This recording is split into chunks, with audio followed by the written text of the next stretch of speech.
Dimite la líder de un gran partido de izquierdas y la noticia ni nos sorprende ni nos altera. Antes, las guerras internas eran entre personajes muy populares, ahora se pelean y ya no sabemos muy bien quiénes son. Soy Juan Luis Sánchez. Hoy en un tema al día. Si un árbol cae en el bosque de Sumar, ¿hace ruido?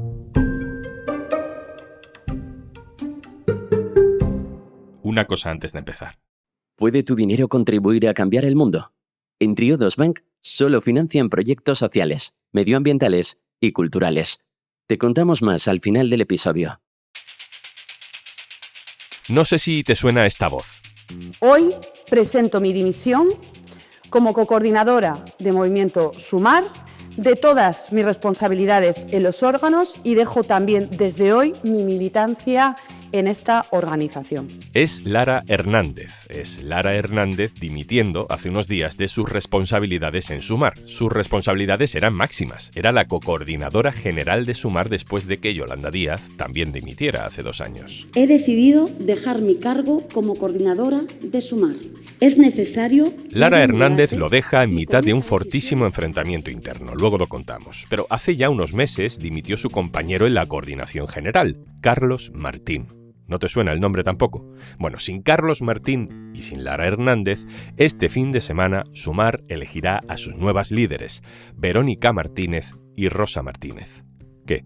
¿Tampoco te suenan? Nosotras partimos de la base de que las recetas que las sufrimos en Europa y que por lo que yo sé de su país son las recetas que ahora mismo abandera el presidente Milei. Bueno, vaya por delante el respeto personal por toda esa gente que se mete en los líos de la izquierda ahora que todo está tan feo. Y vaya por delante que yo sí conozco personalmente además a Lara Hernández, por ejemplo, desde hace 15 años cuando se manifestaba con las mareas del 15M. Y también sé perfectamente quién es Carlos Martín, que venía de Comisiones Obreras, y Rosa Martínez, que fue diputada de Podemos y ahora es secretaria de Estado de Derechos Sociales. Pero asumámoslo, si no eres periodista, si no sigues muy de cerca los movimientos de la izquierda, la verdad es que todo este efecto sucesorio constante ha ido diluyendo a los personajes. En las batallas de la izquierda ahora ya no sabemos ni quién se está peleando.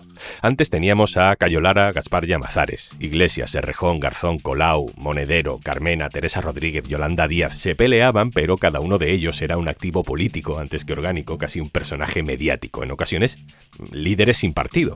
Se peleaban, pero al menos sabíamos quiénes eran y más o menos por qué se enfrentaban entre ellos. Ahora, tirando del viejo experimento filosófico, si un árbol cae en el bosque de Sumar, no hace ruido, porque no hay casi nadie para escucharlo. Solo queda quizá un eco. Hoy quiero ser la primera presidenta de nuestro país. Quiero ser la primera presidenta de España.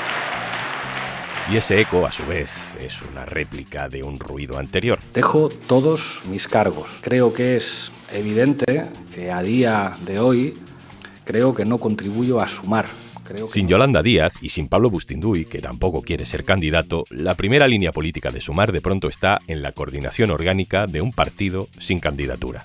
A su alrededor, Rufián, Mónica García, Mónica Oltra intentan sembrar su propio bosque de nuevo. Vamos a empezar a hablar claro. Vamos a empezar a hablar claro a nuestra gente.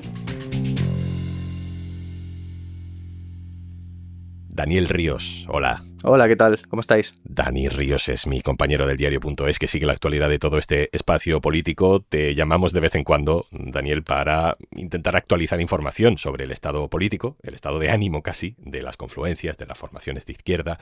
Pero para entender el punto en el que está Sumar, a lo mejor hay que retrotraernos a cuál era la idea original, ¿no? Que en realidad hace solo 4 años. Sí, a ver, Sumar parte de un diagnóstico de Yolanda Díaz cuando es elegida el líder del espacio de Unidas Podemos en el año 2021, que es que esa marca, la de Unidas Podemos, está gastada y además que ella necesita un espacio propio, digamos, para tener libertad, para liderar el espacio político a la izquierda del PSOE sin ser tutelada por Podemos. Claro, obviamente este diagnóstico genera roces con Podemos y se trasladó a la pelea por las listas electorales. Entonces, bueno, se celebraron las elecciones del 23J. Por sorpresa, contra todos los pronósticos de las encuestas, se salvaron los muebles, se consiguió mantener un gobierno progresista y Sumar consiguió 31 diputados frente a los 35 que había conseguido Unidas Podemos, con un resultado muy similar al del año 2019. Después de todas estas turbulencias para crear una candidatura conjunta, en la que finalmente sí está Podemos, aunque luego se salen, Yolanda Díaz dice, mira, yo necesito un partido, y le pone el mismo nombre, que eso también es un poco confuso, ¿no? Movimiento Sumar. Yolanda Díaz montó Movimiento Sumar efectivamente como un vehículo, digamos, como un instrumento para integrar a sus dirigentes más afines en las listas de Sumar, en las elecciones del 2023, y para tener una organización detrás de sí para evitar quedar a expensas de sus aliados, de Izquierda Unida, de Más Madrid, de Podemos o de Compromís, que sí que tenían una estructura detrás. Y fueron transcurriendo los meses y hubo batacazos electorales de Sumar, tanto en Galicia como en el País Vasco, que fueron la antesala del gran desplome que ocurrió en las elecciones europeas del año 2024, donde Sumar obtuvo el 4,6% de los votos. Y tras ese resultado, que fue muy malo, Díaz dimitió como líder orgánica de Movimiento Sumar, aunque mantuvo, digamos, el liderazgo político de la coalición. Pero lo más importante de ese momento es que ese fue el momento en el que Yolanda Díaz asume que su partido ya no puede ser, como ella pensaba inicialmente que debía ser, el paraguas para subsumir al resto de los aliados en una sola organización. Bueno, Yolanda Díaz abandona el liderazgo de Sumar, pero sigue en el gobierno, una situación extraña otra vez. Al frente de la coordinación del partido se pone a Lara Hernández y a Carlos Martín. A Lara Hernández, ya lo he dicho, la conozco de los años del 15M, pero durante todo este tiempo, ¿quién ha sido Lara Hernández, Dani? Lara Hernández es un perfil que comenzó en Izquierda Unida en el año 2013-2014, llegó a ser miembro de la ejecutiva de Izquierda Unida como secretaria de Convergencia y dimitió por desavenencias con su dirección precisamente en aquel momento porque consideraba que la dirección de Cayo Lara de Izquierda Unida no estaba intentando con la suficiente firmeza llegar a un pacto con Podemos que, si os recuerdan, pues en aquel momento acababa de nacer, ¿no? Después de esa dimisión, el nombre de Lara Hernández desaparece, ya estuvo militando, digamos, como en un segundo plano, sin estar en primera línea en otros partidos de izquierdas, y en el año 2024 Yolanda Díaz la recupera para que sea su secretaria de organización, para que le lleve, digamos, la parte orgánica del partido, que es una cosa que a Yolanda Díaz nunca le ha interesado ni le ha gustado mucho, la interna del partido, ¿no? ¿Qué ocurre? Que Yolanda Díaz dimite como líder orgánica de Movimiento Sumar.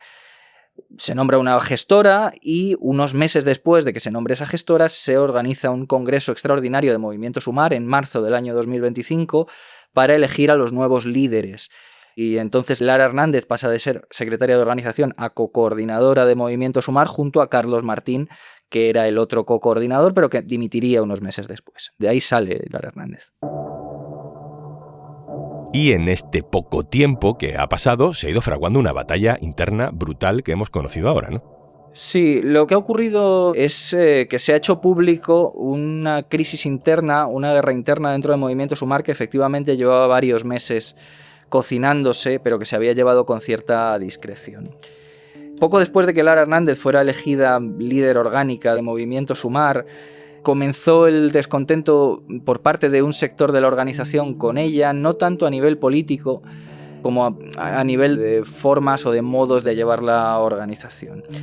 Ese sector crítico lo encabeza la portavoz en el Congreso, que es Verónica Martínez, y la prueba de esos choques o de esas diferencias fue que en marzo de este mismo año el sector crítico consiguió la mayoría en los órganos para forzar la convocatoria de un congreso extraordinario, el tercer congreso de Movimiento Sumar en 3 años de vida. Y el único objetivo de ese congreso, desde el minuto 1, ha sido el de defenestrar a Lara Hernández como líder de la organización. Y es en ese proceso cuando a Lara Hernández, esto sí ha sido un poco más noticia, creo yo, la han acusado desde dentro de la organización de acoso laboral. Y la dimisión ha llegado a la vez que se han retirado esas denuncias de acoso. ¿Qué ha pasado aquí, Dani?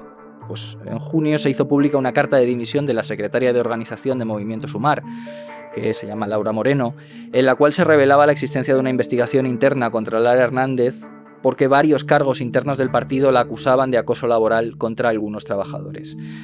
Ese expediente se ha mantenido abierto durante meses y se terminó cerrando la semana pasada después de que los denunciantes retirasen sus acusaciones sin ofrecer más explicación de por qué lo hacían. Eso no quiere decir que la Comisión Antiacoso de Movimiento Sumar encontrara inocente a Lara Hernández.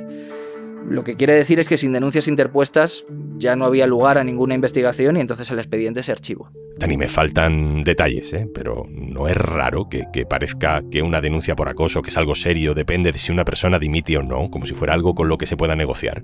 El sector crítico asegura que eso no ha sido así y no tenemos tampoco información como para sostener que eso haya sido así.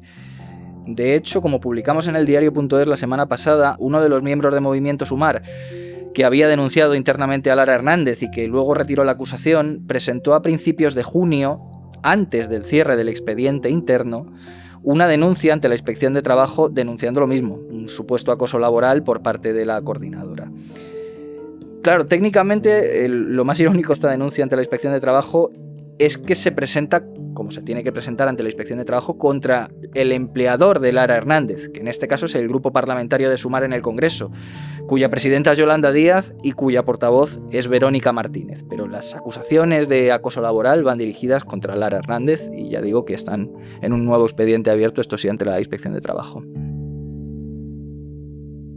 Bueno, con todo este lío, este mismo fin de semana, se celebra un congreso de Sumar extraordinario para elegir, definir la sucesión de Lara Hernández y entiendo que también tomar decisiones estratégicas. ¿Qué está previsto que pase? Lo que se va a celebrar es un congreso extraordinario para elegir a la nueva dirección que sustituya a la de Lara Hernández en Movimiento Sumar. Para esa votación solo hay una lista, que es la de Verónica Martínez y la de la secretaria de Estado de Derechos Sociales, Rosa Martínez, que va junto a ella haciendo tándem, que reúne a los dirigentes críticos con Lara Hernández. Y efectivamente, este congreso extraordinario va a tener lugar en un momento en el que Movimiento Sumar está negociando con otros 3 partidos, que son Izquierda Unida, Más Madrid y los Comuns, la reconfiguración de su alianza. Y fundamentalmente les queda por elegir una nueva marca y un líder o un candidato. Dani, hay un nombre que no he mencionado todavía, pero que sí tiene un cierto perfil público porque es el ministro de Cultura, Ernest Urtasun, que parece que puede ser pieza clave en el futuro de Sumar, pero no forma parte de la nueva coordinación orgánica del partido, porque además él pertenece a los Comuns. En fin, un elemento más que no termina de encajar. Sí, el nombre de Urtasun efectivamente ha surgido en las últimas semanas como una de las opciones, ¿no?, para poder ser candidato. Su entorno asegura que eso no va a ocurrir, que él no va a ser candidato, y eso es lo primero que hay que decir, pero es verdad que él, aunque es dirigente de los Comunes, también figura en la lista de Verónica Martínez como uno de los miembros de la nueva dirección de Sumar. Ya estaba en la anterior dirección también, en la de Lara Hernández, pero se va a quedar como miembro de la dirección de Movimiento Sumar, aparte de seguir militando en los Comunes. ¿Qué ocurre con Ernest Urtasun? Él no ha dicho en ningún momento que quiera ser candidato, pero es verdad que es de los pocos dirigentes conocidos de primera línea de toda la alianza Sumar que no se ha descartado expresamente. Mónica García, la líder de Más Madrid, va a concurrir a las elecciones en la Comunidad de Madrid. Sira Rego ha dicho que su tiempo en la primera línea política ha terminado y que dará un paso atrás tras las próximas elecciones. Yolanda Díaz, por supuesto, pues hace unos meses ya también anunció que daba un paso atrás. Pablo Bustinduy, que era como el gran favorito de todos los sectores, ha insistido por activa y por pasiva en que él no se ve como candidato. Ernest Urtasun es el único ministro que no ha descartado expresamente liderar, y si su nombre está sonando, entre otras cosas, es porque no hay muchas más alternativas entre los nombres que conocemos ahora mismo dentro de Sumar que estén en primera línea y que se les vea como candidatables. Eso no quiere decir que en la negociación no se pueda encontrar un nombre de dentro de la coalición o de fuera de la coalición que pueda ser candidato. La última, Dani, colócanos así una foto final para el mapa que se nos viene, ¿no? Sumar no tiene todavía candidato, no sabemos si Sumar va a ser la marca electoral de la confluencia de la izquierda, si va a ir con otros o en solitario, ya veremos. Lo de Rufián da para más, no da para más. ¿Cuándo vamos a saber algo? Sí, son 2 vías en paralelo. La vía de estos partidos que están negociando para reconfigurar Sumar, que se han dado el nombre provisional de Un Paso al Frente, como digo, tienen 2 grandes retos por delante, que son elegir una nueva marca y elegir un nuevo candidato, y se suponía que eso iba a ocurrir antes del verano, pero la negociación va más lenta de lo esperado y ya nos esperan movimientos hasta septiembre por lo menos. La vía Rufián ha ido en paralelo a toda esta negociación de los partidos de Sumar. Pero Rufián ha ido dando bandazos en los actos que ha ido celebrando y tampoco ha dado un paso adelante con claridad. Lo que conocemos de su propuesta es que quiere una alianza entre las izquierdas de ámbito estatal y las de ámbito territorial para que en lugares en los que exista más de una fuerza a la izquierda del PSOE, como pueden ser el País Vasco, puede ser Galicia o puede ser la propia Cataluña, solo se presente una lista. El problema para él es que su propuesta la ha rechazado el BNG, la ha rechazado EH Bildu, la ha rechazado la propia Esquerra Republicana, que no quiere compartir listas con los comuns. Y Rufián, que hace un mes abrió la puerta a liderar una lista de todas las izquierdas, en el último acto que hizo hace un par de semanas en Valencia con Mónica Oltra, circunscribió ese liderazgo a Cataluña.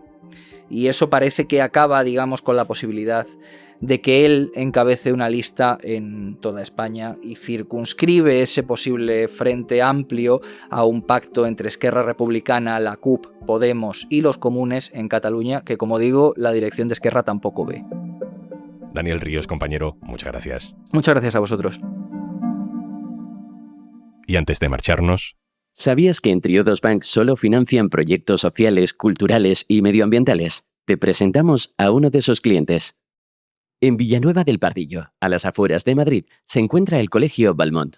Rosel Fernández es su directora y tiene muy claro que educar en valores como la sostenibilidad solo es posible si se da ejemplo. Nuestra misión y visión consiste en preparar a los alumnos de una manera comprometida, pensando un poco en su futuro. En el colegio sustituyeron las calderas de gas por aerotermia, una tecnología que aprovecha la energía del aire exterior y reduce el impacto ambiental del colegio. Nuestra motivación ética ha sido la de aprovechar los recursos naturales. Y ya que nos dedicamos a la educación, hemos querido transmitir estos valores a toda la comunidad educativa. Julio Botija, consejero de administración del colegio, destaca que el ahorro energético ronda ya el 50% y que ha mejorado la calidad del aire del entorno. Este proyecto marca un antes y un después en el futuro de la empresa, en el futuro de nuestros alumnos y el mensaje que les estamos trasladando y la aportación que estamos llevando a cabo para nuestro medio ambiente y nuestro entorno.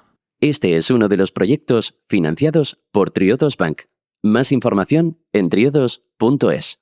Esto es Un Tema al Día, el podcast del diario.es. Si te gusta lo que hacemos, necesitamos tu apoyo. Hazte socio, hazte socia en eldiario.es/Un Socio al Día. Este podcast lo producen Carmen Ibáñez, Marcos García Santonja, Lucía Martín y Izaskun Pérez. El montaje es de Pedro Nogales. Yo soy Juan Luis Sánchez. El lunes, otro tema.